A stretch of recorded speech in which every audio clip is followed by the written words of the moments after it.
My dear friends, ఈ వీడియోలో మన పేరు మనం ఎలా చెప్తే బావుంటుంది అన్నది సింపుల్ థింగ్ అనమాట. చాలామంది ఏమంటుంటారంటే, ఇప్పుడు ఒకరి పేరు కుమార్ అని ఉందనుకోండి. ఏమంటారంటే, దిస్ ఈజ్ కుమార్ అంటారు. అది కరెక్టేనా అని. దిస్ ఈజ్ కుమార్ అనేది మై డియర్ ఫ్రెండ్స్, ఇది అనఫిషియల్ అనమాట. ఇది కరెక్ట్ కాదు. అలాగే మై నేమ్ ఈజ్ అంటారు. ఇదేంటి ఇది రాంగా సార్? అంటే కాదు, రాంగ్ కాదు ఇది. ఇది చైల్డిష్ సెంటెన్స్ అంటాం. Childish sentence. నేను దీనికి ఏం చెప్తానంటే నాట్ యూజ్డ్ అంటాను. నాట్ యూజ్డ్ మచ్ అంటాను.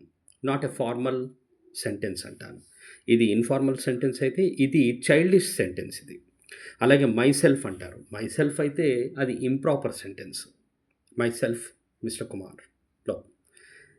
ఐ యామ్ అన్నది కరెక్ట్ మై డియర్ ఫ్రెండ్స్.